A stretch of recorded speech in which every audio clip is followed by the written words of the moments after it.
bienvenidos a mi canal de YouTube. No me quiero alargar para nada en la introducción de este vídeo porque creo que lo más interesante no es lo que yo ahora os voy a comunicar, sino lo que viene después. He hecho una entrevista a mi madre hablando sobre el tema de la adopción en general y sí es verdad que hay algún matiz en torno al caso de Micah Stafford. Para los que no sepáis, os dejo por aquí algún vídeo recomendado en el que os presento un poquito lo que es el caso y al mismo tiempo mi opinión personal del tema. Creo que es súper interesante porque además la entrevista la hemos dividido en 3 bloques, así que no me demoro más y vamos al tema. Uno de los primeros bloques, es que tengo aquí el guión, hace referencia al proceso como madre adoptiva, es decir, desde que tomas la decisión de querer adoptar a un niño, ¿qué es lo que sucede? ¿Vale? ¿Qué acontece? ¿Qué es lo que hay que hacer? ¿Cómo se hace? Y todo eso, ¿vale? Así que me callo ya para no alargar este vídeo y dentro audio. Vamos a entrar en el primer tema que tiene que ver con el proceso de adopción. Cuéntanos un poquito cómo fue tu solicitud y tu evaluación y los procesos que al final tuviste que seguir. Bien, bueno, normalmente los procesos de adopción en todos los países son similares porque están estructurados un poco de acuerdo al convenio que hay de la Haya y las leyes que rigen la adopción internacional. Entonces, tú haces una solicitud en la Diputación, en la autonomía que corresponda, y a partir de ahí pues hay una serie de requisitos que te plantean que tienes que ir resolviendo y presentando para que consideren ellos si eres una familia apta para poder entrar en el proceso. Entonces estos requisitos fundamentalmente tienen que ver, por un lado, los aspectos psicológicos y por otro las condiciones sociales, económicas que tiene la familia de cara a poder sacar adelante un proyecto de este tipo. Vale. Entonces, en los proyectos psicológicos, fundamentalmente pasas por una serie de entrevistas psicológicas y una serie de pruebas que intentan valorar el grado de competencia, de capacidad, si hay un problema de salud mental, un problema de personalidad, patología, etcétera, que pudiera considerarse como no adecuado o no apto para ser padres adoptivos. Y desde el punto de vista social, pues lo que valoran son las condiciones económicas, un poquito los recursos, el tema de vivienda, también la red de apoyo que puedas tener, de familia, que puede contribuir o colaborar también, el entorno, tu profesión, un poquito las características digamos estructurales donde el niño va a vivir. ¿En alguna parte se te preparó a ti en algún sentido para todo lo que conlleva al final lo que es la adopción? Porque al final no es lo mismo que concebir un hijo biológicamente. Quiero decir que en este caso los niños, sobre todo si el niño que te espera tiene 2-3 años, el recorrido que tiene no es lo mismo que cuando tienes un bebé. Entonces, ¿a ti se te preparó en algún caso para que hicieses frente también al pasado del niño o algo así en ese sentido? Sí. En realidad hay varias entrevistas en donde ellos te explican un poco cuáles son las condiciones de este proceso, cuáles son los problemas o las circunstancias que se pueden presentar una vez que tú has adoptado. Hay unos cursillos de preparación obligatorios a asistir. Eso no sé si será en todos los países. Aquí sí, desde luego, hay una serie de talleres de grupo con distintas parejas.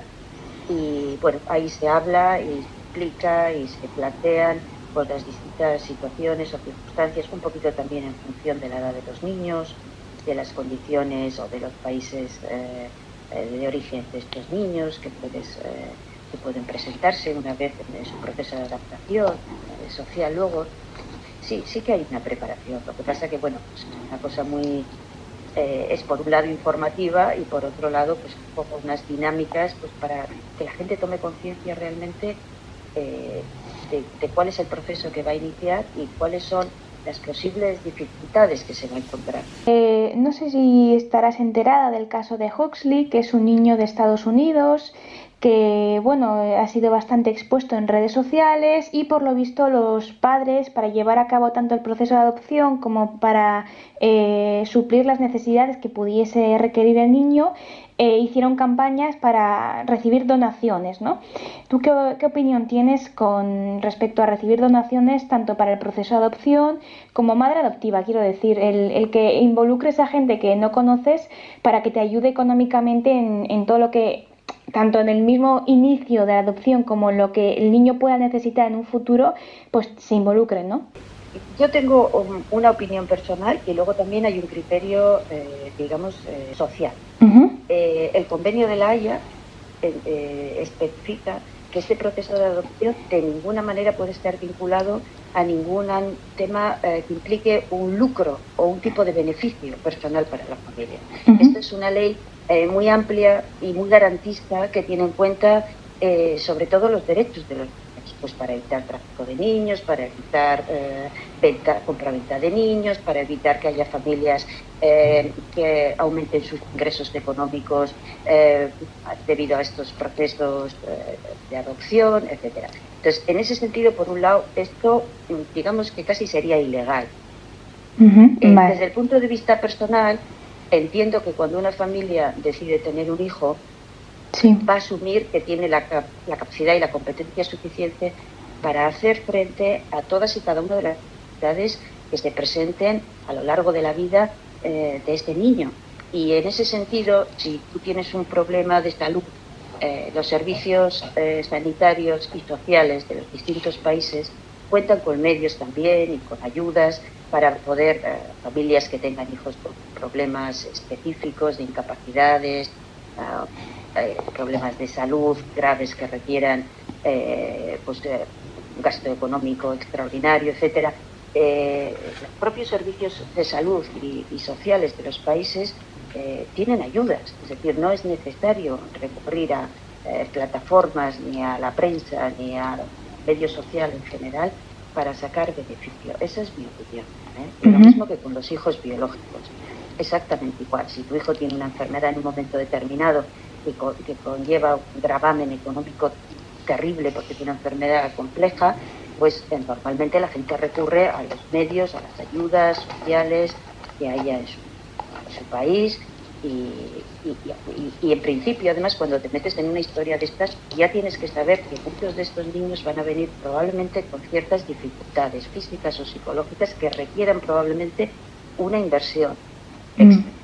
Volviendo un poquito al proceso de adopción, nos has contado un poquito al final la primera evaluación, ¿no? Para ver si la familia es una candidata, ¿no? Para albergar el futuro de un niño. Pero ¿qué hay? El proceso ya más directo de ir a los países, cuántas visitas hay que hacer, al final cómo valoran un poquito si el expediente es el adecuado, si los padres realmente tienen una buena vinculación con el niño, ¿cómo será ese proceso? Bueno, aquí en España el planteamiento es buscar la familia más adecuada para un niño. Esto no pasa en todos los países. En otros países el planteamiento es buscar un niño para una determinada familia. Y parece lo mismo, pero no es lo mismo. Es decir, aquí se prioriza mucho los derechos y las necesidades del niño y se busca una familia que se entienda que pueda ser idónea para atender a las necesidades de ese niño. Y en otros países pues se prima el hecho de que los padres quieren o desean tener un hijo. Y en ese sentido, pues bueno, la valoración es distinta. En principio, luego los procesos más o menos son similares en todos los países. Una vez de que te dan la carta de idoneidad, de que tú pasas las pruebas, incluidas esas pruebas psicológicas que te hablaba antes, a partir de ahí se inicia el proceso en el país de donde venga el niño. Y ahí depende de las leyes que rijan este país. China, Rusia, Latinoamérica o países del este tienen leyes diferentes de adopción. Aunque todos ellos, incluido Estados Unidos, creo, casi segura, no estoy del todo segurísima, pero creo que en Estados Unidos está dentro de ese espectro legal. Entonces, a partir de ahí va a depender de las condiciones que te ponga el país. Hay países que requieren un mínimo de 2 viajes, hay otros que te piden 3. Pero por lo menos dos veces hay que viajar al país. El primero es para conocer al niño que te han asignado, estar en contacto con él, comunicarte con él durante unos días, y ellos pues evalúan o valoran ese primer contacto, este encuentro, cómo ha funcionado, y entienden que se ha dado un poco las condiciones idóneas para que el niño pueda estar a gusto con esa familia, etcétera, y hacen su propio informe. A partir de ahí hay un periodo, puede ser entre 2-3 meses, de tipo administrativo, donde ellos tienen que hacer, digamos, su papeleo en el país de origen, hasta que se hace un juicio donde aparece por parte del menor el fiscal que represente en el país al menor, que está institucionalizado, que normalmente sí, porque son niños que tienen que estar en orfanatos, es decir, niños que claramente ya no tengan la patria potestad los padres. Sí. Y a partir de ahí, a partir de ese juicio se decide ya que los padres adoptivos pasan a ser padres de la competencia de ese niño, y se tramita luego en el consulado el cambio de apellidos, etcétera, para poder viajar y regresar al país. Pero por lo menos hay que ir 2 veces. El segundo bloque de esta entrevista ya es cuando pasamos de madre adoptiva como algo más frío, más distante, a madre, ¿vale? Una perspectiva como madre. Entramos más en el ámbito más suyo personal, ¿vale? Así que me callo, dentro audio. Ahora, entrando un poquito en el plano más personal, tu rol como madre, sí es verdad que te preguntaría qué dificultades pudiste tener ese primer añito desde que yo llegué, ¿no? Al final, en cuanto a retos, dificultades, cosas que igual no te esperabas, el cómo la niña, en mi caso soy yo, se involucraba en el núcleo familiar. Un poco que me cuentes ese añito primero, ¿cómo fue tu experiencia? Bueno, yo creo que la valoración que hice de ese primer año la hice unos años más tarde, y es cuando tomé conciencia de lo que supusieron los primeros meses cuando llegamos aquí y empezamos a crear esta familia, ¿no? En el momento, la verdad es que yo lo viví con muchísima naturalidad, probablemente porque nunca he tenido un adjetivo asociado a la idea de ser madre. Para mí no hay padres adoptivos, padres biológicos, padres por vientre de alquiler, etcétera. Son como medios a través de los cuales llegamos a un mismo sitio, a una misma circunstancia, una misma realidad. Al final se trata de crear un vínculo de afecto, de confianza y de respeto con un niño que no se hace en un minuto, tampoco con los hijos biológicos. Hay que crearlo despacito, paso a paso, a lo largo del tiempo, hasta que esa persona te conoce, hasta que le conoces, hasta que confía en ti, hasta que confías en él.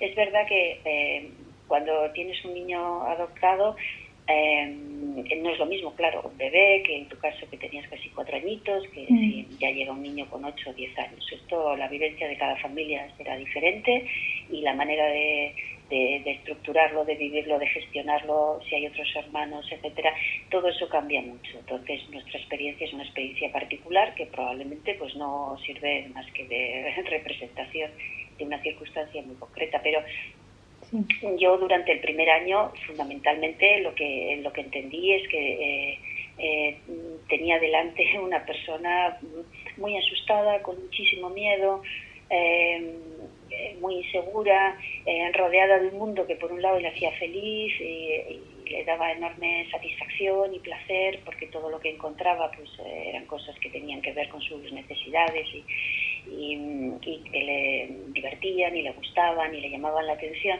Pero es verdad que en fin, también había una niña con mucha terrible ira almacenada, producto de ese miedo y producto de esa desconfianza. Lógica, porque no dejas de ser un extraño más que entra en su vida, uno más porque tú habías conocido ya varios, y esas primeras experiencias pues habían sido negativas, con lo cual, en fin, para mí era natural que estuvieras asustada y que la expresión de ese miedo, como pasa en tantísimos niños, pues fuera a través de la ira. Sí que es verdad que son meses donde los niños pues te retan constantemente, porque en el fondo lo que quieren comprobar es si se porten como se porten y hagan lo que hagan y expresen lo que expresen, tú vas a estar ahí incondicionalmente, les vas a aceptar, les vas a querer. Y y les vas a proteger.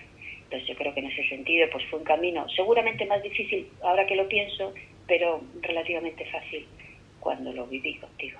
Bueno chicos, y hasta aquí la primera parte de la entrevista. Espero que os haya gustado. Es el área más personal, lo que directamente ha vivido mi madre, ¿vale? Desde el proceso hasta cómo ha sentido mi llegada y todo lo que ha habido.